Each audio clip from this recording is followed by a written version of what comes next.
Welcome to the Todd and Taylor Show. I'm Taylor Trask. With me is not Todd A. He is actually absent this evening, but joining me instead is Emily Kelley. Wait, I'm not Todd? I'm not really... Todd. Oh, okay. You're right. Tonight. I am Emily Kelley. You may be wondering what's going on. Well, what happened was Todd and I were going to do a whole episode about Star Wars Rogue One. And he was going to go to Nashville and see it with his dad, as per tradition. I was going to see it this morning. And somewhere along the way, weather and airplanes and all kinds of nonsense threw Todd off. And he's still in San Diego. He never got to Nashville. He never got to see it. And so he is currently he's around, but he hasn't seen it yet. And so we thought it would be really hard to do an episode that we would spoil the crap out of if he hasn't seen it. And I didn't want to put him in that position. So we were always going to reach out to Emily or some other folks. And Emily was so gracious to join me this evening. And I think this will work just fine. What about you? Yes, I'm so excited to talk about Star Wars forever. Excellent. If you're not familiar with Emily Kelley, she has joined us on past episodes of Wednesday in Westeros. And actually, she comes to us courtesy of the Assembly of Geeks podcast and a new show that we're starting that she and Peter have started called Fan Theories. Do you want to give a quick shout out to that? Yes. We actually just had our first episode last week on Monday, and it was about Rogue One also. Excellent. So, I've been thinking a lot about Rogue One, and obviously you can probably discern from the name, it's a podcast about fan theories. So we did fan theories about Rogue One, and after seeing Rogue One, now if you listen to the podcast, you'll realize that almost every single one of those fan theories is busted. Only one of them that we talked about actually turned out to be correct. And I think I was correct in my guess. So it's funny. I listened to that prior to going to see Rogue One, and some of those theories I hadn't heard. And part of me was kind of like in the back of my mind, like going through the checklist, like, okay, here we go. Is that going to happen? Is that going to happen? No, not that one. Okay. No, not that one either. Oh, interesting. Not that one. Like, it was interesting to see. Do you like when that happens, when a movie basically, kind of blows that out of the water? Or do you sort of like the idea of going, well, I knew, putting the puzzle together? Like, I knew these things were supposed to maybe happen and then confirming them. Or would you rather a movie just take you completely by surprise? I mean, a little bit of both. I personally like to be a huge know-it-all. So it's always fun when I'm like, yeah, called it, nailed it. But I also, it's like a double-edged sword. I'm very rarely surprised by TVs and movies and books and stuff. So it's also kind of nice when it was like, oh yeah, great. I didn't even see that. I didn't even think of that. And it was Rogue One was a little bit of both for me. There was things I assumed were going to happen and they did. And then there were things that I didn't even think about and that happened. So I was both surprised and okay, yes, nailed it, called it. Well, let's jump right into Rogue One. You saw it on Thursday, correct? Yes. I saw it this morning. I guess before we say anything else, just top of the list, just general thoughts. Did you like it? I did. I really, really liked it. It was a good Star Wars movie, man. It was good. I will also say I liked it. The question is, did you like it better or less than Force Awakens? Oh my God. Everyone's been asking me this question. And it's so hard. I don't know. And I think really for me, it was definitely a more original feeling story. Because I mean, let's just be honest, The Force Awakens was basically A New Hope, but with different characters and a bigger base. So, I mean, I don't know. It's hard because we all know Force Awakens is just the beginning of a journey, and Rogue One that was the end all be all. We won't see those people again, except for a few, except for Mon Mothma and stuff. But and before we get any further, we're gonna spoil the crap out of this movie. Oh yeah, yeah. If you haven't seen it yet, please, because I mean, lots of stuff happens that will definitely affect your viewing of this movie if you haven't seen it. So pause us, go down to your local Alamo Drafthouse or Regal Cinema or whatever your theater of choice is.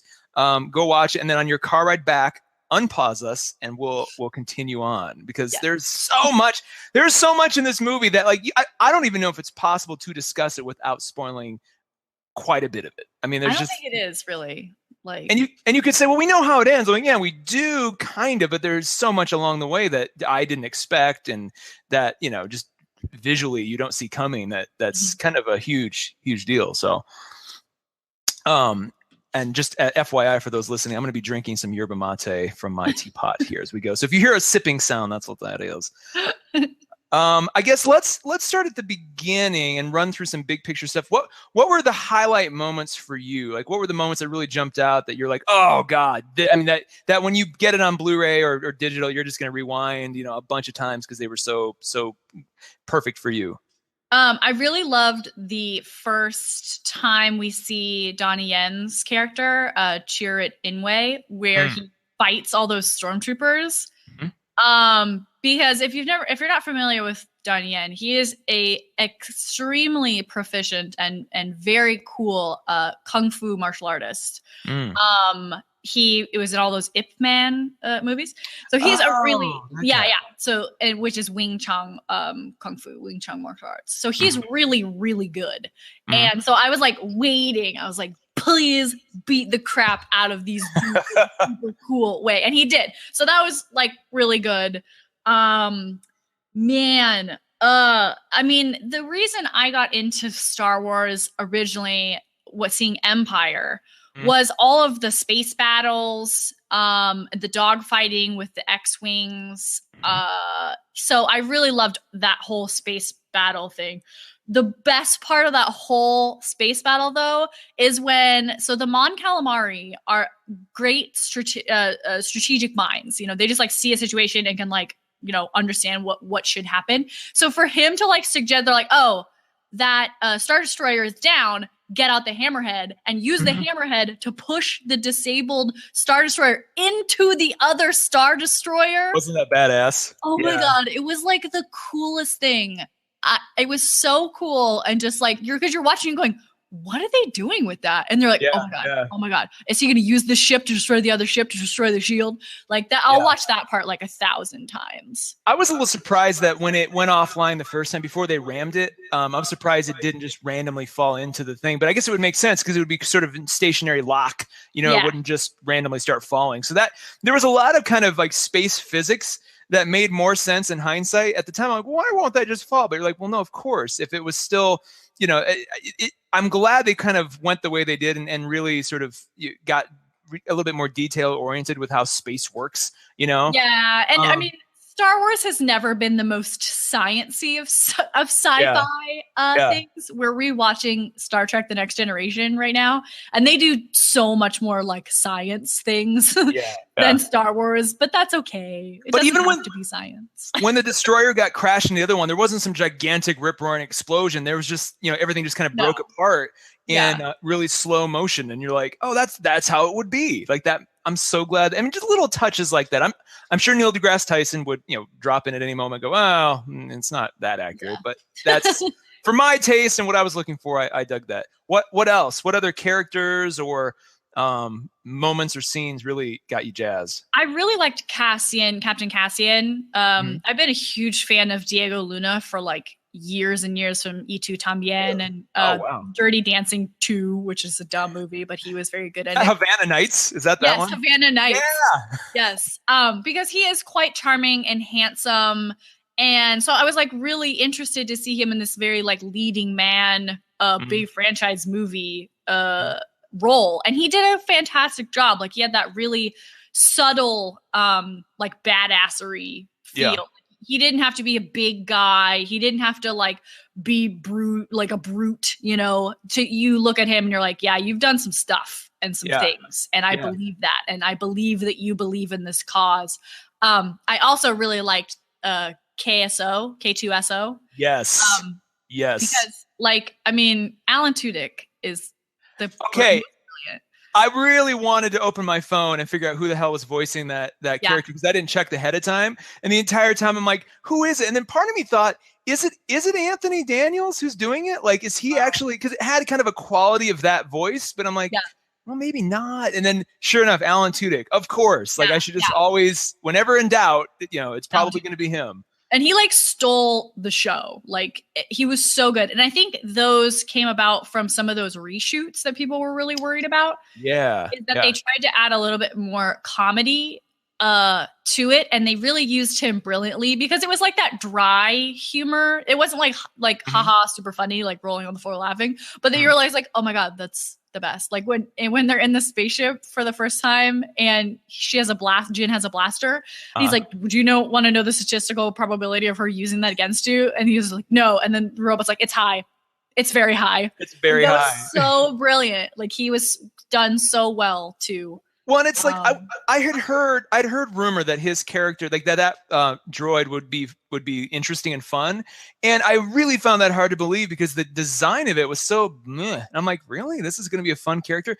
And within minutes, I was completely on board. I'm like, this is K2SO that's my favorite Star Wars droid of all time now. I mean, it's got to hold that. For me, it's going to hold that just because of the way that character, that voice, and that performance blended with just that. Yeah, and even some of the subtleties of the head movement and everything, it works so well for me. I'm going back to Diego Luna real quick. Glad you shined a light on him because he was an unconventional choice, I think, in my mind. And I think with in Warner Brothers hands or somebody a little bit less diligent, we would have probably gotten Garrett Hedlund or somebody like that. Yeah. Where it's like the kind of cliche, and nothing against Garrett Hedlund. I love Tron Legacy. He's fine.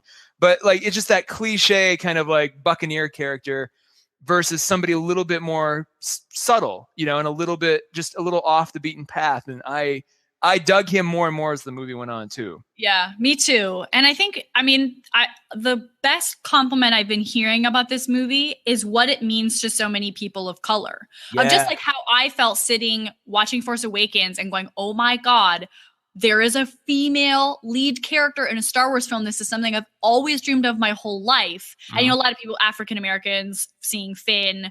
The same for people, Latinos, seeing Diego Luna, Middle Eastern, seeing Riz Ahmed, Chinese, seeing Donnie Yen, and I think his name is Jiang Wen, was Baze, was his like companion. That's so important. And I'm so glad, like I have other concerns. There was not enough women in this movie, like as rebels and the extras and stuff. But to have a lead cast that is that diverse is so important to so many people. And of course, there could have been more. Like as I said, more women, more whatever.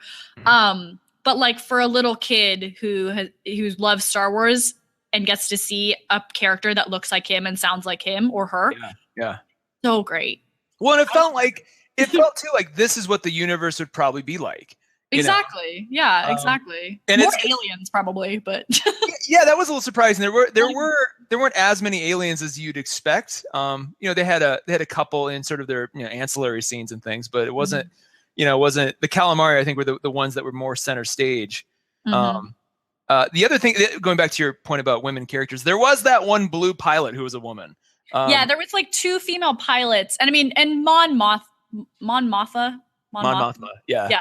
She's always good. There was one other like female senator, but really what I mean is in those big battle shots of them like running on the beach or flying or whatever, I didn't see too many women. And that was a problem that was something I really noticed about Force Awakens because J.J. Abrams is a huge proponent of equality in film. And that's what actress Gina Davis, her simple solution is if you have a crowd of 100, make 50 of them women. That's equality. Yeah. So I felt like they could have done a bit more in that way. But, like I said, any progress is good progress in my mind. So. Yeah. Well, I completely agree. It was nice though to see like the heavy hitters were women. Like Jin was a woman. Mon Mothma was a woman. Like the ones who were really kind of the focal point of authority were women. Yeah. That doesn't have to start and stop there, but that at least that's we're in a world now where that's kind of the default and the norm. And like I'm not so unselfish enough, selfish enough where I'm like, no, only women get more representation. Like I'm very happy to see a Latin lead character in Star Wars and Chinese lead characters and Middle Eastern and African American and, you know, British. Let's put more British people in films. There's just not enough of them, you know? As a white dude, I can tell you I was completely fine with, like, you know, seeing me represented by the villains. I'm fine with that. Like, I'm like, that's for the paley white British dude was the only kind of like white guy. Like, Ben Mendelsohn, the actor. Ben Mendelsohn, who, by the way, and I'll kind of throw a few of my favorite moments in too. I dug him. He was good. And I'm sad that I don't remember what else he's in. I'm sure there's other things as I start going through the list that he's popped up, and then I'll be like, oh yeah. I mean, but he really, as a Star Wars villain, I really dug what he did. There was a vulnerability there that you don't really see a lot. And it just sort of, you know, especially at that level of, you know, once you reach that level of the, you know, the Imperium, you know, it seemed like everybody's always just so, you know, just so British and so refined and cocky. And he's sort of had an angst that worked really well. Yeah. I think it was like the insecurity is what it was for me. Like he really wanted to be recognized for his achievements, like almost to a fault, like where Vader almost killed him, like for being sort of whiny about it, you know? And it's really like, I liked that they made the bad guy a bit more of a complicated character. Like so many Star Wars villains are just bad guys. Bog standard bad guys. Yeah. You know, so it was nice to have him have not only just a confliction in him, because he and Galen, Jin's father, were obviously friends, or at least, you know, comrades at some point, to have to do this to him. And then this sort of, you know, insecurity about wanting to have personal glory within the Empire. I was going to say one of my favorite moments was anytime Mads Mikkelsen and Ben Mendelsohn were on. there's an English pop duo, Mads Mikkelsen and Ben Mendelsohn. Mikkelsen. Every time they were on screen together was just wonderful. And and a lot of that had to do with just the cinematography was always awesome. You know, the movie opened with this killer. I don't know where the hell they found the location for that opening scene where Mendelsohn's character, Director Krennic, comes to where Mads Mikkelsen's hiding out, essentially, and basically said, you know, he comes with a small ship and a squadron saying, hey, we're going to pull you back in. You know, Mads Mikkelsen's character had sort of was a lead engineer on the Death Star, had sort of, you know, realized what was going to happen if he continued, had a crisis of conscience and kind of pulled himself out. And Krennic was trying to get him back in. And just that shot of them marching through kind of the muddy grass, again, where the hell that was shot, I would love to know. Like, I don't know where these people are finding these locations. I believe it was shot in Iceland. God, it was gorgeous. Yeah, because of the green grass and those black sand beaches. I believe that was Iceland. It's well done. I mean, there should be an Oscar category for location scouting, because that's a hard thing to do. I mean, having been involved in a few short film projects myself, like that's a hard thing to do. And it's a hard thing to do really, really well, like they do. I can't even imagine. But that shot of those two guys, you got a sense of like there was a deeper story here that I would have loved for them to have explored a little bit more. You know, when those two guys talk, like there's like layers of like, you know, they were probably friends at one point, and maybe Krennic had a thing for God, what's his character's name? Urso's Balin Urso's wife at some point. Like maybe they all came up together. Like I kind of wanted to know more about that. There is a book. It's like a prequel book. It's called Star Wars Catalyst that focuses on Galen Erso. So I haven't read it, but is it canon though? Is it like approved? Like this? It is canon. Yes. Okay.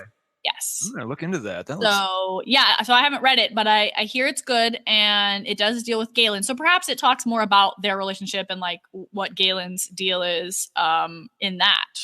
So I think I just called him Balin Urso. Like my Game of Thrones is seeping into my Star Wars. It's gonna be a problem soon. Balin Greyjoy. I mean Galen Urso. Yeah.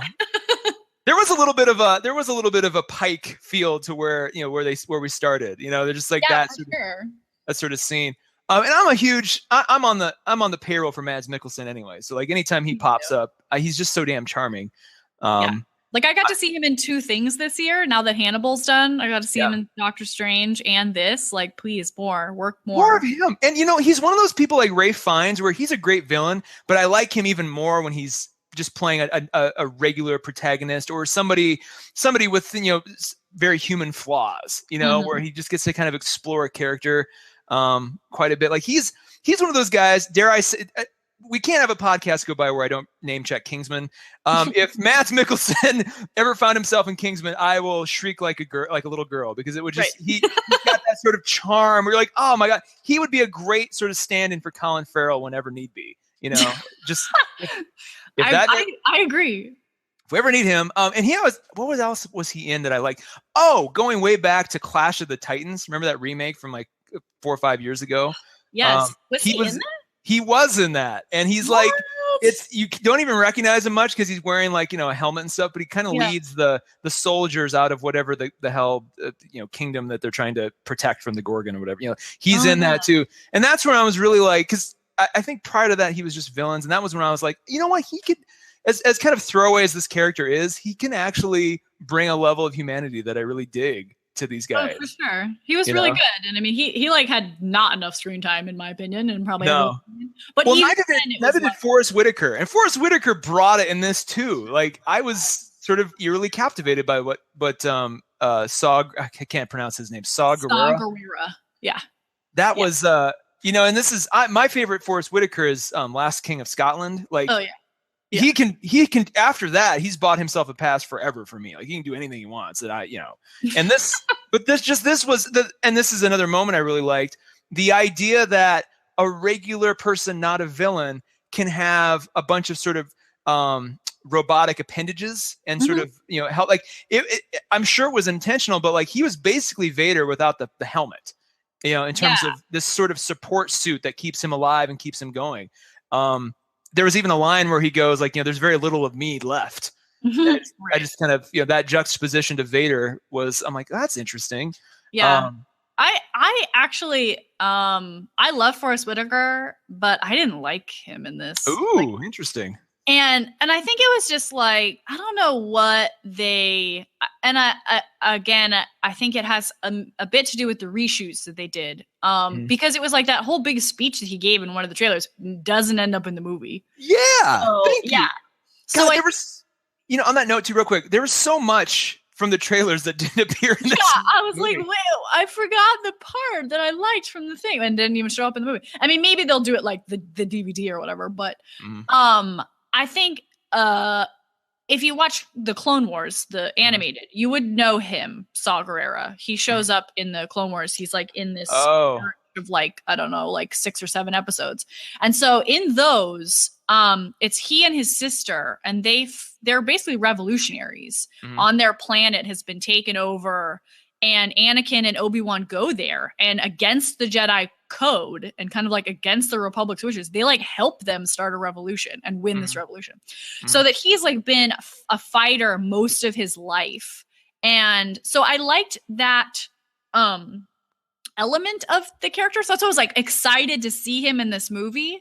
But it was just like such a weird departure from how he was in the Clone Wars, like just look and accent and like, you know, I know it's been a long time, but like, especially for me, the voice was really weird, and it was very hard to understand what he was saying in a lot of points. And it's like, if I can understand what Kylo Ren said through that helmet, I should be able to understand what Forrest Whitaker is talking about.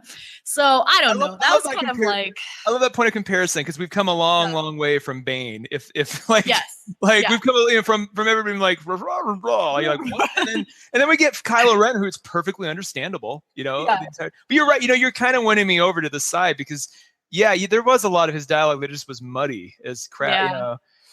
And I think it was just like he was kind of like at the mercy of these reshoots. Like there were probably a lot of parts with him that got cut out that would have made it all feel more like that it made sense. Yeah. And I think it was just kind of like one of those fan servicey things that maybe didn't work as well as other fan servicey things. But I liked it because it was a good look at the difference between what a revolution and a rebellion is. Yeah. Ooh. Yeah, because it's like you see Saw and his band of revolutionaries, basically, and he's all messed up in that robot suit, and his guys, they barely care about innocent life. They open fire on these stormtroopers in the middle of a bazaar.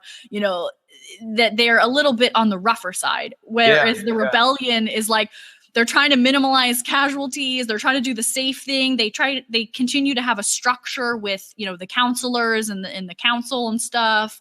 And it was definitely a cool juxtaposition. And I think there could have been more there, but it just cut for time or cut for, other things. Yeah. So there was a lot of this. I found myself thinking a few times like, man, I wish this was a 5-part miniseries. I know.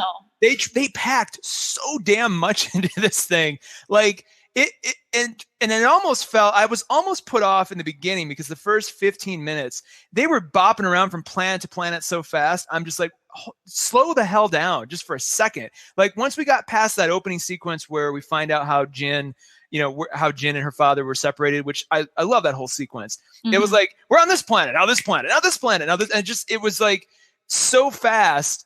It almost threw me off, and then when we got back into it, when the team kind of coalesced, then it normalized a bit. What was that for you? Did you notice that at all? Was that weird? I mean, it was a bit odd, but I think it kind of lended to just the overall frantic pace of what was happening. Like that, it was like they were gonna test this thing. They were gonna blow up a planet. Like there was zero time to sit and watch and wait and whatever. Yeah. So I didn't mind it so much. Okay.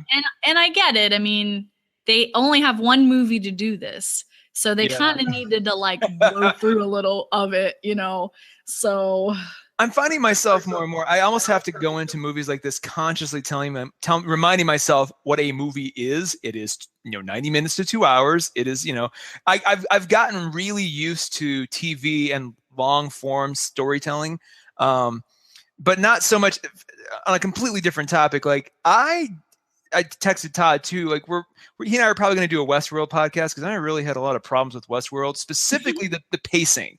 It was just so sluggish. So if you put that at one end of the perspective or the spectrum, and this is kind of at the other end where it's like, it's really fast and it's okay because to your point, it is a movie. Like you have to move and, get to the, get your beats in and get to the point of the story. So and at the end of the day, this is for all ages, so it's not like, it's not meant to be a meandering, pondering, piece of Star Wars literature. It's meant to be a movie. So I gotta, in my perfect world, there would be like, 4 hours of scenes with Ben Mendelsohn and Mads Mikkelsen, just like that would be my movie. And then at some point there'd be space battles. So I got to realize it's not for everybody. They have to make a movie that's going to sell out. Real quick too, what did you think of the visual style? Because I noticed just the cinematography was almost more heightened than I think I've ever seen it. Even more so than Force Awakens. There was, the location choices, the integration of CGI, just the color palette, just everything seemed very, very of A New Hope, but also very heightened. Was that, did you like that? Hate it? Yeah, no, I absolutely. Like it really still looked definitely like a Star Wars movie, but a Star Wars movie obviously done in this modern age of, good cameras and perfect lighting and color correction and stuff, Yeah. So no, I really liked them. All their locations were so beautiful. I mean, the Scarif with those beaches and stuff. Oh my God. Like where was that? Like how can I visit that place? It was so beautiful. And it'll be opening on Disney World in 2018. Exactly. I hope so. Especially it was like such a challenging, like it really made me think like when our perhaps grandfathers or great grandfathers stormed the beach at Normandy, like they had no time to look around and be like, this is a lovely place, like look at this water, like oh, this sand is great. That's the same thing of Scarif, of like they're dropped in on this beautiful beach world where probably they're gonna die. I love that. That's a great point. Yes. Great point. I want to get into another kind of section of discussion here, and I'm just going to label it all fan service because, and this is almost a carryover over from Force Awakens. I know, like the chief complaint, if there is to be one, for Force Awakens was, it was too fan servicey. It hit too many beats that fans wanted. Yeah, you can. I didn't mind that at all. I mean, you could say good or bad. I think this, if you're going to make that argument, this probably took it to the next gear or the next level, to the point where I did find some of it distracting. Like if we take two columns, like the stuff that was great was all the attention to details, like the costumes that, that they really tried to match to, New Hope and try to put it square in that universe. The fact that the actress, what's her name? Genevieve O'Reilly as Mon Mothma, who's basically as close to her clone of the original actress as you can get. Yeah. All the little touches like that were great. Where it got a little bit too much for me was like the throwaway scene with C-3PO and R2-D2 just randomly at the rebel base, where you're like, for 2 seconds, like, hey R2, did you see that? Whoa! And it was just like, okay. And then things like, and this is the big one for me, and I'm still not sure where I fall on this. The way they brought back Governor Tarkin. I knew it was coming. I'd heard that they're like, we're going to try to do the Tron Legacy thing and bring Peter Cushing back through the magic of cinema movie making. And when they revealed him, it was almost like the uncanny valley was like staring me right in the face, and I didn't know how to react, because when he turns around, you're like, okay, yeah, that's cool, but oh God, is it? And I didn't quite believe it. There were other scenes where it was a bit more refined, and I was kind of like, oh my God, they nailed it there. But it felt a little uneven. And then I started to ask myself, did we really need that? Like, did we really need them to go out of their way to resurrect Peter Cushing for this movie? Or could we have just had like insinuations of Governor Tarkin? How did that play for you? As soon as, because I did know he was going to be in it, or at least Tarkin was going to be in it. And so when they did that first shot where you see him behind his back, and then you kind of see his reflection, as soon as he turned around, I literally said out loud, and I'm sorry to whoever was sitting next to me, I literally said, oh wow, because it was like I was seeing Peter Cushing's ghost, right? Like it was like this kind of like how you would feel if you knew someone and then you just like saw them, oh God, what?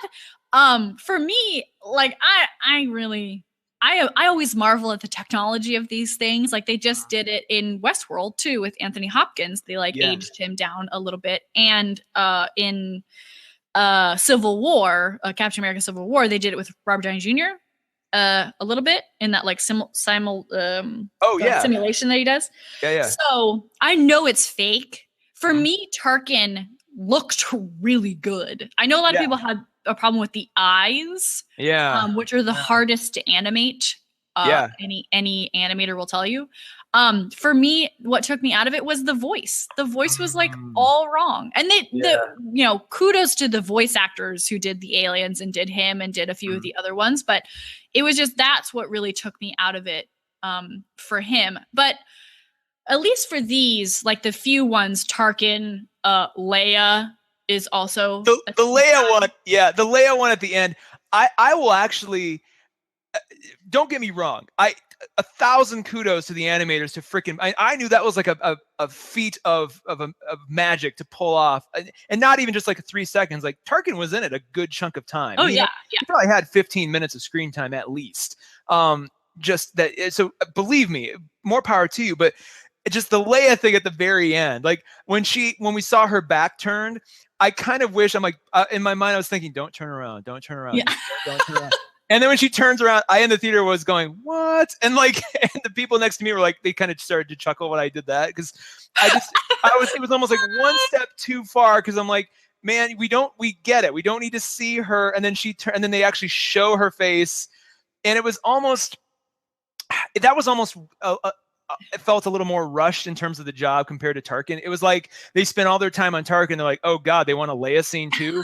All right, well, shoot. Where is the footage? Okay, where's the footage? Let's get Carrie Fisher in here. And I say this as somebody who, when Tron Legacy came out, everybody was bitching about Jeff Bridges didn't look real. I'm like, you know what? That whole thing worked for me so well, because A, it was a digital world, so you could kind of forgive some of the digitization, but B, like they had Jeff Bridges there to and they went through 1,000 different motion capture sort of schematics and stuff, and so they tried. I mean, that was 2010. They tried really hard, and I think pulled it off. The fact that Peter Cushing isn't alive is a little bit. I think that was when you mentioned the fact that he is dead and they resurrected him. That was probably my problem. It was like, man, this is a little weird. I don't know. I think that was a lot of people's problems with it. I mean, just that maybe it wasn't exactly perfectly, but that it was, it felt really freaking weird. Like, you know, like at least, what's another example? Oh, when Philip Seymour Hoffman passed away, they were still doing the Hunger Games. So they didn't Photoshop him in anywhere. He'd already finished all his scenes, but it's still very weird to watch a movie almost immediately after someone dies. Peter Cushing's been dead for a bit longer than immediately, but still it was like, I don't know, man. But for me, it was like, I got it. Like there was a purpose to it. Like it wasn't unnecessary fan service. Yeah. He was a big integral part of the building of the Death Star and the operation of the Death Star. So he was a good cudgel for Ben Mendelsohn too. Like I kind of like that sort of like these two guys. There's not just a clear line of succession. Like there's infighting and political maneuvering even at the imperial level. Like I liked that idea. Yeah. You got one real quick note though. Go back and watch that last Hunger Games movie. There is one scene where they Photoshop Philip Seymour Hoffman in a really weird, glaring way. It's at the very, very end, and they didn't even need to do it. That was the thing. Like you didn't even need this, and then now I'm really put off. So at the very end, when Patina Miller is elected president, and they're showing kind of like a hollow vid of her giving kind of her inauguration speech, and then they're like, "There's Plutarch." Always, there as always, and it's like the most weird floating head Philip Seymour Hoffman. He's just kind of like it's like they didn't even try to make it look real, and it's just sort of like, why did you guys even need that? Like, just cut that line and that bit, and it's totally fine. The Leia thing though, like throwing her in, again, it would have been so cool just to have seen like an outstretched arm with the familiar tunic, just something that's like. You guys didn't need to go to the extent of actually freaking showing a 22-year-old Carrie Fisher like deliver like the last line of the movie. Like we didn't need that. Yeah, I didn't think. I mean, I'm sure there's a lot of people who are like, screw you. Like it was amazing. Like my childhood is reborn. But it's just like, it's one of those things where I think you got to kind of pick your battles. And I think the ones that you focus, if you go with a less is more approach on that stuff, then the stuff that, like the Tarkin thing would have probably worked even better for me because then they're not trying to cram everything in. For sure. I was to the point where I really thought, I'm like, are we going to see like Billy D. Williams like de-aged for like 5 seconds too? Is he going to be like, is there going to be some shot of Cloud City where like he's monitoring like what's going on, going, oh, well, at least we live up here in the clouds, right, everybody? Like it was to that point where I'm like, you have surprised me, in the least. No, I will say, I did like Tarkin in it because I just think Tarkin's like a really cool, like bad guy. But Red Leader, Gold Leader, and that is not digital. I saw that today that it was actually unused footage from A New Hope that they dug up. Yeah, that they dug up at Skywalker Ranch and got to use in the film. So that's why that was so perfect of the voice, the look. Oh my God. Okay. So bravo for that because that was the best. Damn. Because unsung heroes of the rebellion, Red Leader, Gold Leader, like, oh my God, like they did not get enough time in A New Hope. And so they showed up because if you're a casual Star Wars fan, you probably would have, oh, okay, cool, these guys. But if you're like me, you're like Gold Leader, Red Leader. Oh my God, you guys. The woman sitting next to me, like she almost cried when that scene came on. And I was like, for a second, I'm like, wait a second. I'm like, oh, that's right. These are the actual guys. Like, these are the dudes. Now that I know they're not CGI, I almost want to go back and watch just to take that in, knowing that that's the case. Yeah. Wow. So that's why those were so perfect. Oh my goodness. What about did it feel, were you happy with all the fan service or did it feel distracting at any point? No, I liked it. And I think it actually worked better in the context that it was so close to the actual original movies. Like Force Awakens is like plus 30 years from the original trilogy. So to have this fan servicey kind of thing, it doesn't make as much sense as it would when they bump into the guys from the cantina on Jedha. Yeah. Like, because those guys probably just left Jedha to go to Tatooine, you know? Yeah, I forgot about that, but that scene. Yeah. Yeah. So yeah, where the guy, the dude and his friend who confront Luke at the cantina. Yeah, they bump into Jin and Jada. I don't like you. And I love it. They kind of de-escalate. It was the same setup, and then they de-escalated it on Jada. They're like, no, just let's keep going. Like, no, we're fine. So I actually liked it because it felt more in context. That it actually worked with the story and the timeline and stuff. Where Force Awakens was just like a Star Wars movie for the first time in 10 years or whatever. A real Star Wars movie for the first time. None of this prequel nonsense. Like, this is a real thing. George Lucas is like, that's not what I would have done. But okay, you're like, okay, George Lucas, just sit down, have a juice box. You're fine. Has he have a juice box? Has he come out of the woodwork this time around to like comment on this? Have you seen it? He did actually, and he said that he really enjoyed Rogue One and that he really liked it. Interesting. So, yeah. He kind of threw some shade on Force Awakens last year. Yeah. It was like, I had a Skywalker story that was going to be better. So, it's not what I would have. And I actually was thinking about this the other day of the original intent for Star Wars that he wrote, like his first draft of Star Wars was very much in line with what Force Awakens was. It was a female protagonist, a female Force sensitive protagonist. Yeah.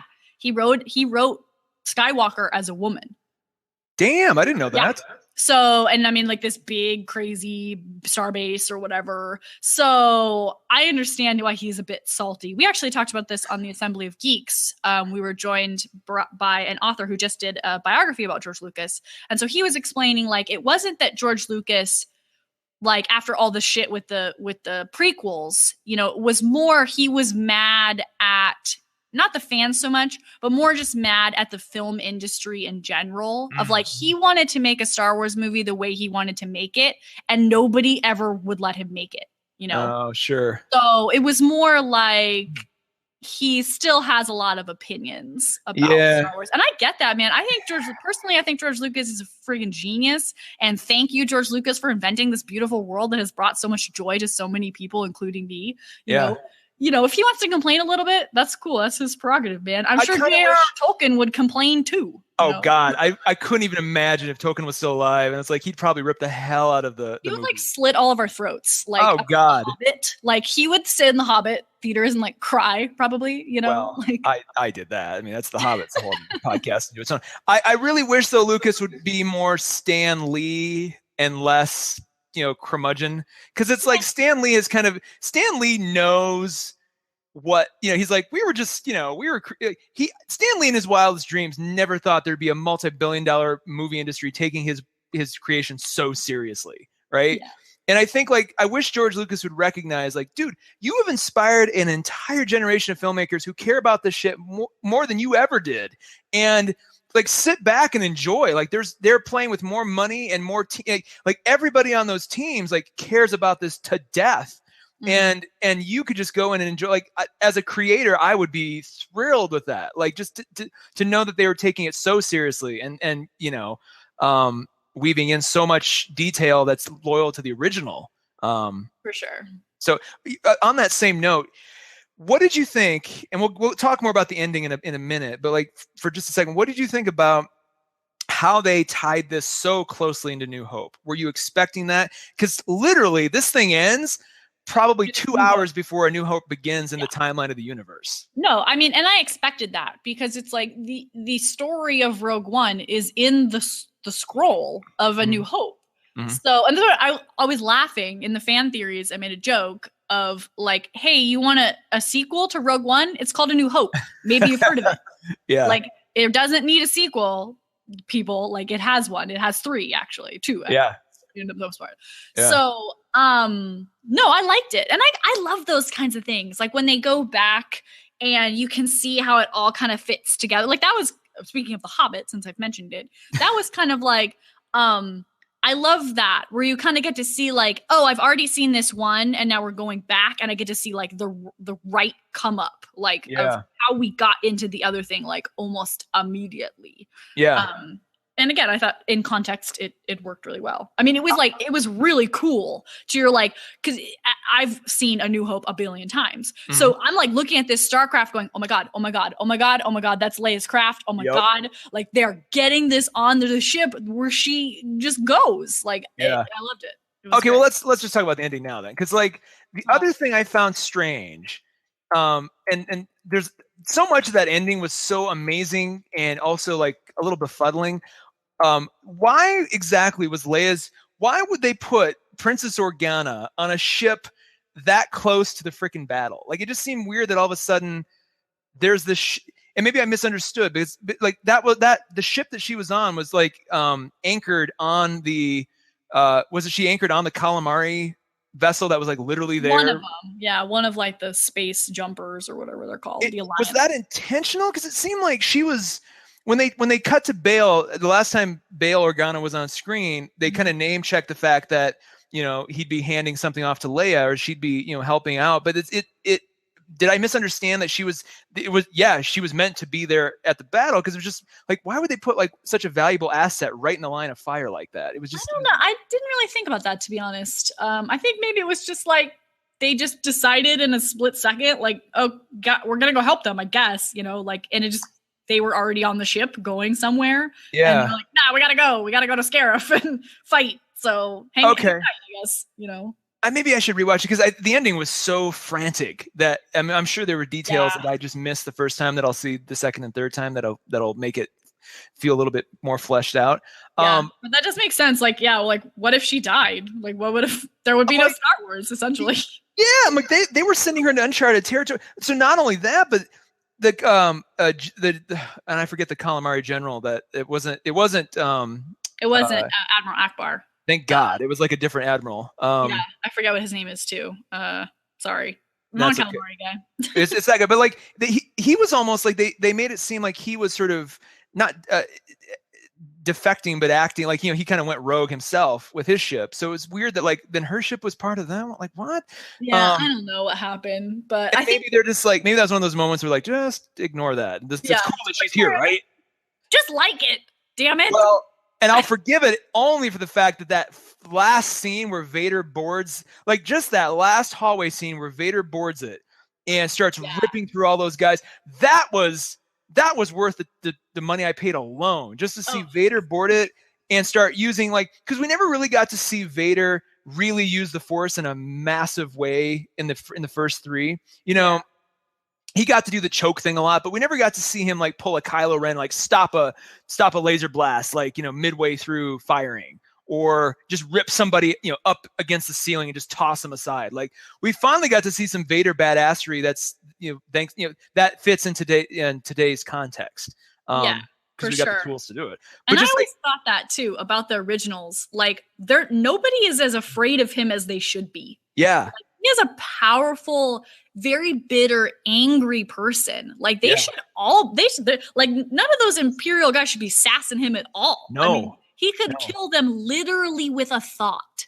And they're all like, this is hokey religion that you have. And I would, like, if I was Darth Vader, I would snap that guy's neck, Like, I don't know. So I was really excited to see him like go like all out. And I think I talked about it on the Assembly of Geeks too, of this is so much closer to him, just becoming Vader, that he really is still that very angry, grieving, bitter guy, that it was really like good for his like good towards the character that he just ripped through these poor dudes. Yeah. Well, just the sort of the haunted house aspect of him getting closer and closer, and that one poor guy who's got the plans trying to like get through the door and hand it off. And even when he hands it through the door, that guy's got to run through the next hallway because Vader's just he's not stopping. He's just methodically going through these guys. And when I saw the helmets and just the clothing, I'm like, oh, these are the guys who are going to end up on Leia's ship. Never did I think that, oh no, they're on Leia's ship. I was like, holy crap.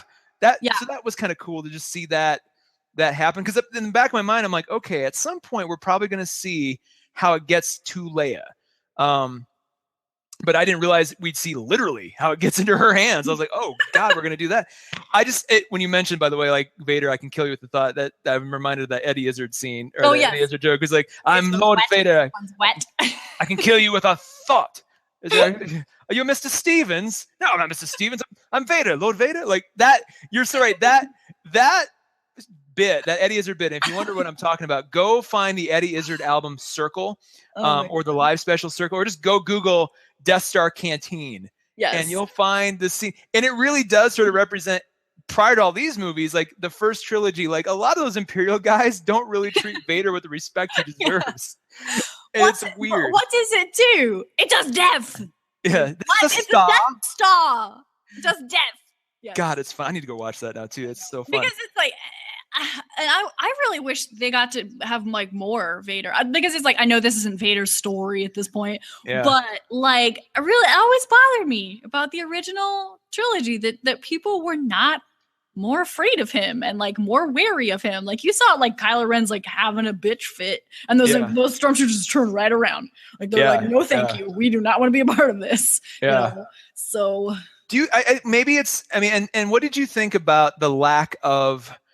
You know, the Force was name checked a lot, but there were no Jedis. The only lightsaber we saw was at the very end in that scene, which made it all the more impressive and scary. I'm so glad they held off on any of that stuff. And I think too, just the idea that, you know, we didn't see some I was scared too, because with all the fan service, I'm like, man, are we going to see some like ship crashing on Tatooine and like, you know, a CGI'd Ben Kenobi, like, you know, like looking up in the sky or something? He was already there. Yeah, exactly. So it's like, what did you like the fact that like they really, it almost felt like this movie did more to mythologize the Jedi than I think any movie I've seen before. Because it was all like, you know, we got to see it from the perspective of somebody who's not a Jedi, right? Yeah, for sure. It's all like, you know, you see like the broken temple of the Jedi, you know, the Jedi, you know, on Jeddah. You got to see like the sort of the almost, it kind of reminded me of like, you know, a little bit of like Islamic militants, you know, in terms of like their you know, what do I want to say? Like just sort of their reverence for like the Jedi, and like this is and almost taking it too far. Like, you know, like we're defending the temple and we're gonna do whatever we need to. We'll suicide bomb to make sure that this stays in place. And then just Donnie Yen's character kind of being sort of like the stand-in for a Jedi, I guess. Yeah, he was still a Force. Force user, but not technically Force wielder. Like the only Force power he really exhibits is that he can see-ish. Yeah. But I mean, in the context of the Star Wars universe at this point, I mean, after the Empire takes over, the remaining Sith, the two Sith, Darth Sidious and Darth Vader, eliminate. I mean, Order 66 eliminates every single Jedi besides Luke, Leia, and Ben Kenobi. Mm-hmm. I count Leia in this. Come at me. She's a Force sensitive person. Well, wait, what about in Rebels? Isn't there like somebody who survives? Yes, you're right. Two Force. I don't really watch that show, but yeah, there's like two Force wielders, two Force sensitive people, Kanan and Ezra, I believe. Yeah. So like the Sith, like in some of the expanded universe that you see a little bit more of this, like they sack all of the Jedi temples and steal all the Jedi like archive data and like smash all these holocrons and just like they try to, I mean, it's like a propaganda thing of like they try to like erase the Jedi from memory, and so it's really only the people who have been alive to know a Jedi or to have met a Jedi, which in this concept would still be the people in the rebellion, not the young people perhaps, but like Mon Mothma, Bail Organa, obviously. And so like, and that's what in The Force Awakens, that's why it seems like she's like, what, that was all real? Like, I can't believe that. But in this, it's like people still remember the Jedi, and I really liked it. I talked a lot about this multiple times of, this is a Star Wars story that we really needed right now in this particular time in our history, of that you don't have to be someone special. You don't have to be someone with magical powers and a lightsaber to save the galaxy. I mean, Rogue One for me was always a story about regular, ordinary people being willing to stand up for what's right and sacrifice themselves for a cause that was greater than them, as any Jedi would have done. So we didn't need so much of the Force as we have in the other 8 Star Wars movies, 7 Star Wars movies, because the Force was always there. Yeah, it was just moving through these people in that the Force basically just represents everything, and obviously the light side of the Force represents goodness. So the Force would be there to help them. It helped Donnie Yen for a time, a little bit. Yeah, but and his buddy.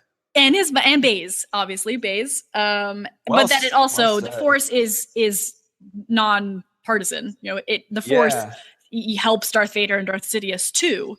So we just didn't really see it as much, and I like that. I mean, there's tons of stuff in the Star Wars universe that have zero things to do with the Jedi and the Sith. So I'm glad we got to see a little glimpse of that for Rogue One. That's a really good point I never even thought about. And it's going to be something that comes up again in the young Han Solo movie, because we're going to see, basically, a time before this probably where, Han, and it's like, again, there won't be any Jedi. There probably won't be any Vader, hopefully, just to kind of keep that card, really well used. And again, it'll be normal people in this universe having to solve problems and make for themselves their own way, and not just be a Skywalker by blood. And it's like that was the thing about the George Lucas comment last year that I really, it kind of rubbed me the wrong way, because he's like, well, this is always supposed to be a family drama, and I'm like, yeah, but then it's, to your point, it's always, then you have to be born into this. It's almost like a caste system sometimes, where you got to be born into this, and it's like you don't matter unless you're of Skywalker blood, and it's like, well, no, there's other people who do good things too. I really like that. Let's talk real quick about Jyn versus Rey. I am again, I'm on the payroll for any female protagonist in any movie, so right away you've got me hooked with that, just because they're more interesting. There's more depth. I can go on and on and on. Todd and I have talked about this ad nauseum, but I did kind of like Jyn's sort of arc a little bit more than Rey's. To be fair, Rey's isn't over yet. But like Jyn as a character just seemed, I don't know, and I dig Daisy Ridley anyway. So, not Daisy Ridley. Good Lord. Is that no? That plays Rey. Yeah, Daisy Ridley plays Rey. Who the hell plays Jyn? Jones. Felicity Jones. Thank you. God, name was in my, or I saw her face, just couldn't match it. But yeah, Felicity Jones. I like her too. I just dug this more. Rey was fine. I completely loved that character, but I kind of like this. I like the fact that Jyn was sort of, she was a little unscrupulous, and she was in prison when we meet her. So she's not like this sort of, little girl of virtue who has this sort of wide-eyed journey. Like, she's kind of this little hellion who, was in the right place at the right time. And I dig that.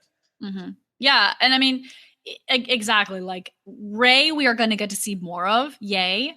And Jyn, this was her story, the only story that we'll get to see of her, unless they make, comics or books or something, prequel books. Yeah. And yeah, I like that they allowed her to be a complicated woman. That's so important in cinema and just in life, to allow women to be human. And I really liked what they did with her. She was an atypical hero for a Star Wars movie. I mean, think of the three heroes we've seen really so far: as Anakin, this little kid, wide-eyed, super smart driver kid, and then he gets to go be a Jedi. Same thing with Luke, very innocent, like he's never been off Tatooine before. Same thing with Rey. Yep.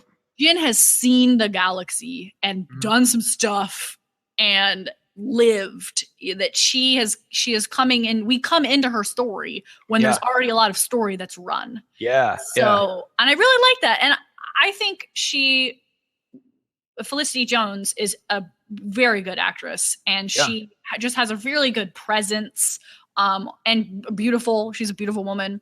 And she really had a good authoritative nature to her. Like, it wasn't that a lot of times in action movies, they make female characters have to overcompensate, like that they're overly aggressive or overly good at stuff. And she just was people just followed her because it was the right thing to do, and she was willing to fight.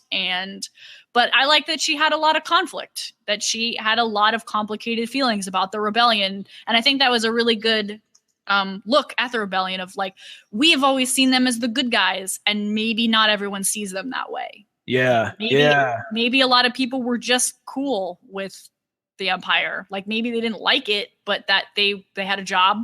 They lived on a planet. They were relatively safe if they kept their head down, and that was okay. And that was okay with her too. I mean, she obviously did some disrupting of the Empire on her own before this, but Well, just that line she gives to Saw Gerrera where she's like, he's like, do you really want, or was it, no, it wasn't to him. It was to Cassian, where he's like, do you really want the Empire like lording over here? She's like, yeah, if you don't ever, it's fine if you don't look up. Yeah, exactly. Maybe that was to Saw Gerrera. The thing I liked about her too. Cassian. Yeah. Oh yeah, it wasn't. Yeah, you're right. It was Cassian. The thing I liked about her too, she kind of did an Amy Adams thing where Amy Adams is like the master at non-sexualizing her roles. Where like, and it's so, she's a beautiful woman too. Both her and Felicity Jones are beautiful. And at no time are you like distracted by that. And at no time is that the thing about their character. Mm-hmm. And it's like, I don't know how they do it. Like Amy Adams can get into a role, and just like Arrival is a great example. Oh, and you just buy into her humanity and her troubles as a character. And the fact that she's pretty is like last on the list. Right. And Felicity Jones, and I didn't expect that, because I've seen Felicity Jones in other stuff where, she puts on her face and kind of puts that front and center, and I'm like, man, and I was really pleasantly surprised to see her really tamp that down, and it was the character, and if the character happened to be good looking, fine, but that's not the point at all. And sure. I really, really like that. And I'm glad, like, as much as like I'm a hardcore shipper, like I get really dramatic with my ships. And so of course I'm like looking at Cassie and Andor like, oh God, that guy is so cute. Girl, you should like maybe hanging out with him more. But I'm glad they didn't really go that route. Like you could definitely tell that they liked each other and respected each other.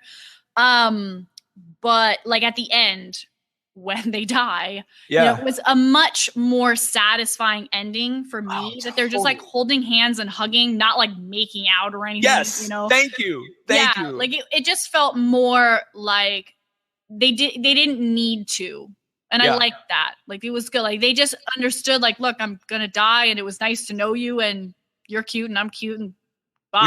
We had a moment of and maybe maybe in another life we could have been more. Maybe in another life. So it is. I woke up the next morning. I was like, so much fan fiction is being written right now. Like you can almost hear it.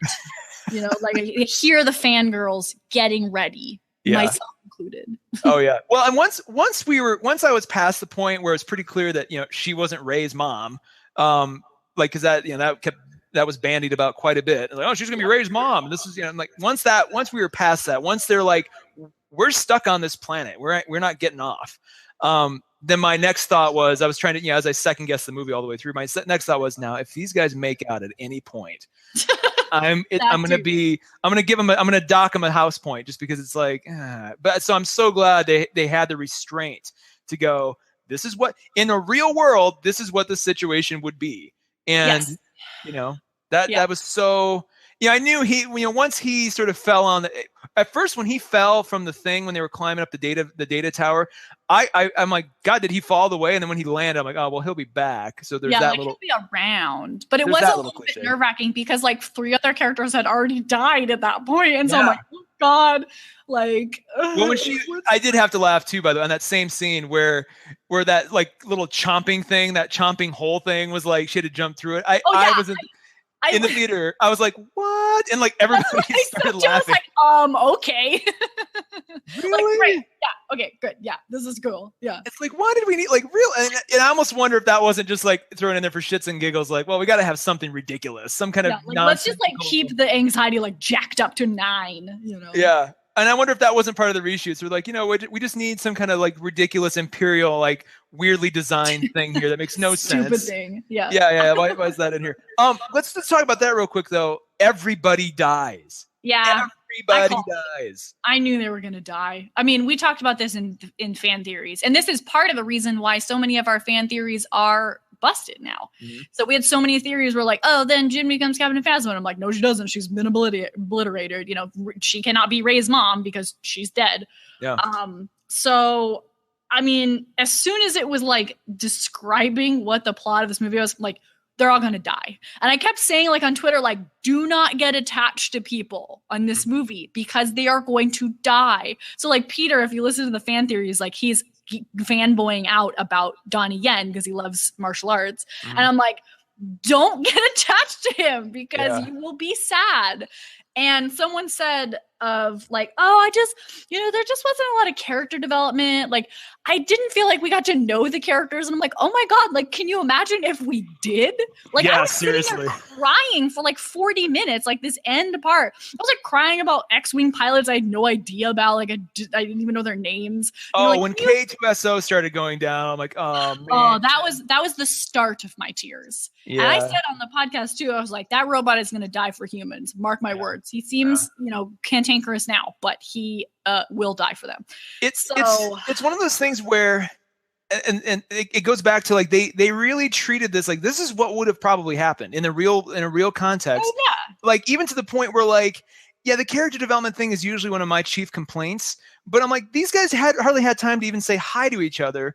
So the relationships, Donnie Yen's character and again, I'm just gonna keep calling him his buddy because I can't remember his name. Baze, like they were already friends, so that makes sense. Like that feeling of loss is justified because those guys had been hanging out for a while, and the feeling of like Cassian, he was sad when K2SO died because they had already kind of known each other, but it wasn't like.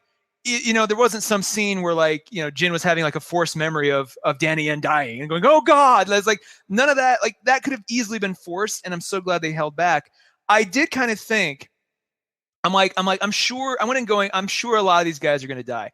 I kind of thought in the back of my mind, maybe one's going to make it out. And then that one's going to have the sort of the survivor's grief of knowing these and then having to go off and sort of like, try to live a life. Because there was so much of this that mirrored, the storming of Normandy, like you said, or like Vietnam, or like, once we got into the war aspect of this thing, the Black Hawk Down kind of aspect of this, the Saving Private Ryan aspect of this, part of me thought, okay, well, they're really doing a great job sort of mirroring what the actual real world equivalents would be. But one thing that would be cool is just to see one of them make it somehow, and then he has to go on and just be, kind of tormented by the PTSD of this forever. So I get, and morbid, Taylor. Well, I know, but like, and maybe it was who played the pilot? What's his name? Riz Ahmed, Bodhi Rook. Bodhi, and I'm like, well, maybe it's that guy because like he's had an interesting journey. He defected, and he invested himself more and more. Maybe has got to go on. I get though, like the logic of that, like there's no way any of them were making it off that planet. So once that sort of settled in, I'm like, well, it would almost be weird now if one of them shot through at the last second, Independence Day style. And I was like, I made it, and so I get that, but still part of me kind of wishes there was one person, and then maybe at the end, Leia was like, or Bail Organa was like, we'd love for you to join us. And they're like, I can't, I'm done. I'm out of this. So I mean, that would be hard to pull off. So I completely get why they didn't go that way, but yeah, everybody, like I'm surprised Leia's ship made it off because the ship that the general, I'm just gonna call him General or Admiral Calamari, is it Admiral Radis was his name? Maybe. Or the one who's not oh God, what the hell is his? Not Admiral Akbar. Not Admiral Akbar. Let's keep calling him that. Not his ship completely blew up too, didn't it? And like I think so. It's kind of hard to tell because there was like 3 identical ships. So once Vader rolled in, like it was almost like pretty fast. Like they all just started going down, and he and then the Death Star, was obviously hovering over too. So it was, it was pretty clear this was all, just them getting that message out became more and more like the door of that, the visual of that door closing at the end and that guy handing the message off really summed up like that last hour of that movie where it's like the window of getting that message out of there. What started off as, all we got to do is bop it up and it'll be hard, but we'll make it work. It just got narrower and narrower and narrower. And just that was visualized by that guy handing it through and barely getting it off that ship. That was that almost like that Temple of Doom. Like we got to get out before the thing closes. They really stretched it out. And it was really satisfying. Yeah, for sure. And I mean, like I talked about this on Fan Theories too. It would almost make less sense for them to survive than it would for them to die. True. So, I mean, that's what Rogue, for me, this is always what it's been about. It's been about making the ultimate sacrifice for a cause that was greater than yourself. And obviously, they didn't die in vain. They blow up the Death Star. And even like Galen, I mean, he built in a kill switch basically to the Death Star without them knowing. And that is how they blow up the first Death Star. Yeah. Plus the plans that Rogue gets. So I'm sad. I liked them all, but their memory lives on forever. It does, and it's nice, and we will always remember that. I did kind of feel like I wanted to go to like a graveyard afterwards and like honor their memory, like pour one out for all of them. Like you're like at a bar and like the bartender's like, "What's happening?" And you're like, "My friends died," and they're like, "Oh my god, how did it happen?" And I'm like, man, they went to Scarif and tried to get the plans to the Death Star. Pour one for me and pour one for Jin. Thank you. The bartender's just like, okay. Start naming them all. Like, cool. Like that's a lot of shots, buddy. I mean, that's like a lot of shots not being drank. So it did sort of the documentary, like historical aspect of this was pretty strong. I mean, it seemed intentional. Like this felt like we were like, that the Star Wars world was real, and we are like, kids sitting in like a classroom going, and this is the battle for the for the plans. Like we were watching almost like a historical reenactment of a real thing. Like for sure, Battle of Scarif. Well, I'm glad to. The other hard part about this is when you read that scroll, for the first time, or you read anything in text that hints at a previous history, your mind's eye fills in all the gaps. And oftentimes your mind's eye makes it much more, it mythologizes it much more than probably the events actually were. Mm-hmm. And then when they actually go, and this applies to anything, not just Star Wars, when they go back and actually show you those events, 9 times out of 10, those things fall flat because it doesn't ever sort of, you think, well, this is supposed to be more important than what they're showing me. And like Dr. Who does this all the damn time. It drives me nuts. Like they hint at things that like these legendary moments that, they're like, at one point this happened, and you're like, oh my God, it must have been great. And then they go, way too often they go back and then they show you that thing in like future episodes, and it really isn't. You're like, well, that's kind of Skara. Like the first time we ever see Skara, and then you're like, oh, okay, there's just hands sticking up. Like, oh, this seems more creepy than like, like. Or even when like they're like River Song was held in the Storm Cage prison. I'm like, Storm Cage prison? That sounds badass. And then they show it's just like a weird jail cell with some like lightning going on behind. I'm like, really? That's it? Like, and so cool. This was one of those moments where I really feel like that scroll got every bit of like that. It deserved every bit of sort of attention and importance they put on it. Like it felt like, oh, this is when I think back, like when you read that opening scroll of A New Hope and you're like, the plans were getting out, and this felt like a big damn deal. Like this felt like the drama and everything, the attention was paid to this. I'm wondering, we're going to see that in the Han Solo movie. Maybe we'll see some hint of the Kessel Run. Like, is that going to feel as, interesting and as intense as kind of you backfill the blanks, that's redundant. So fill in the blanks. And the other thing I was going to mention, and this can be quick. Did it occur to you at any point that they were sort of not retconning, but sort of glazing over some of the prequel stuff, and almost like kind of putting that back in the box and going, yeah, that stuff happened, but maybe not quite as you have seen it in the movies. And I bring this up because when they I don't think they ever gave the planet a name. I'm going to assume when we saw Vader for the first time, we were on Mustafar. That's what I thought too. I was like, oh, this looks familiar. But there was like this weird citadel that was there, and like the design of it was very different from what we saw in Revenge of the Sith. Yeah. And then there's other little things like Bail Organa. It was great that they cast Jimmy Smits, like he pops up again, but it was almost like the way they kind of described the events of like the Clone Wars and stuff, and just there was little touches here and there that made me think. Even like when they revealed Vader in sort of his like stasis chamber, it all of that was very loyal to A New Hope and the original trilogy, and it kind of almost seemed like they were dancing around, going, "Well, the prequels had the story kind of happened, but maybe we're just going to start to create the world that those particular prequels weren't what you think." And I maybe that was just me, but it kind of had this sort of nuance of like, we're going to sort of put our toe in the water to say, maybe we're going to do our own prequels in the future that sort of erase what George Lucas did. and I don't know. Did you get that at all? Am I imagining things that aren't there? I don't know. I mean, not really. And I don't think it would be a terrible idea to do more prequels to the original trilogy. I don't think they should focus on Anakin Skywalker, but there's plenty of other stories that could be told as a prequel to now Rogue One is the first in the continuity, movies wise at least. So I don't know. I mean, but yeah, like especially when we first saw Vader, I was like looking at the planet, I go, "Oh, look, lava! This is familiar. Like, wow, where have I seen this before?" But they name check every planet except for that one. Yeah, and it's very interesting why they didn't. Like in a context level, it kind of makes sense to me that he would like hang out there because it's not super clear. Like between Revenge of the no, wait, it is because how old's Leia? Like 18 or something. So it would be like less than 20 years, which they could totally build some sort of, you know, Fortress of Solitude for him there. You know, it was like in a dramatic way. It's, you know, where Darth Vader was born is Mustafar.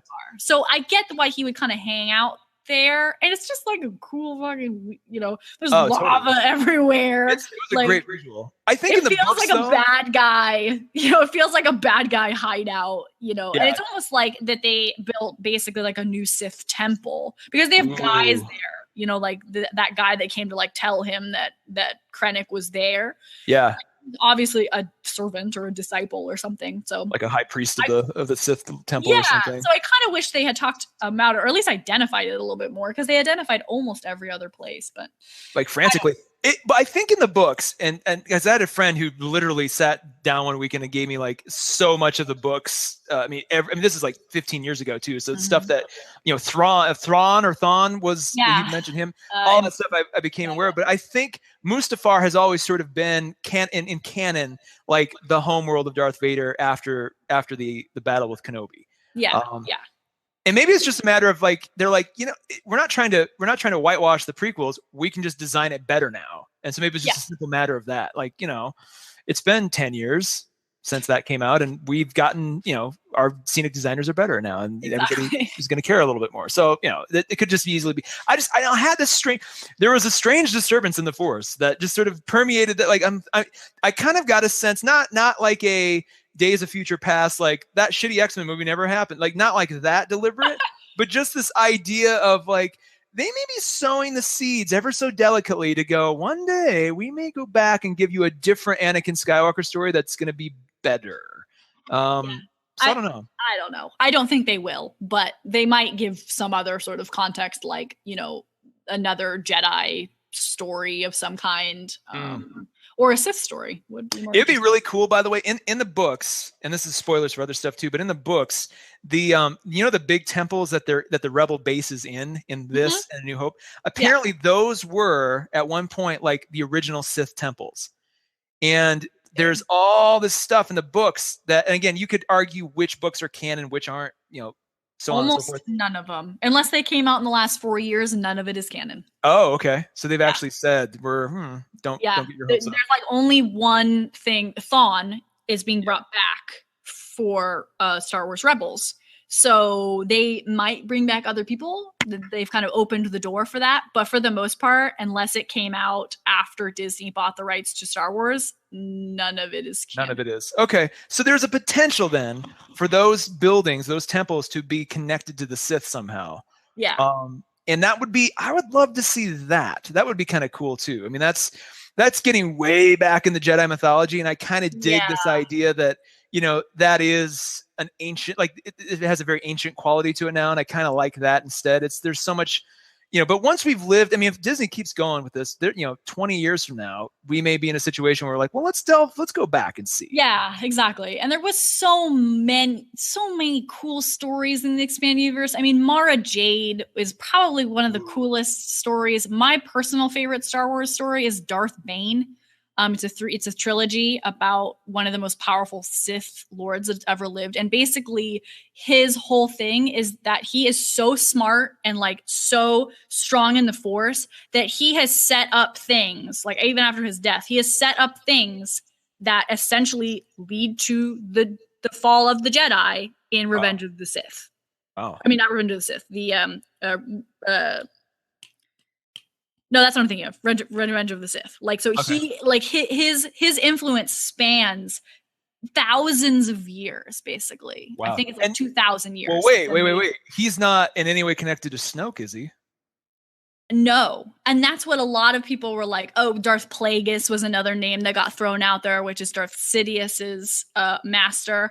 And Darth Bane is like more so. And I have to like check the timeline in the back of the books, but I think Darth Bane lives like 1,000 or so years, 2,000 years before A New Hope. Damn. So yeah, and so like I hope that I was really sad to see the expanded universe go. Because of a lot of the stories that existed there. And so that's why I'm kind of glad they're leaning more away from the core story and like doing things like Rogue One, because it does open up the door of like, maybe they're like, maybe it's not exactly Mara Jade, but we'll bring in some sort of cool force sensitive former, Sith smuggler lady. Like that'll be cool. And we'll all get it. Like we'll all be like, oh, like Mara Jade. I love it. Yeah. Yeah. Well, I think that pretty much covers it. I mean, anything else? Any other thoughts that you want to get in there before we wrap up on Rogue One?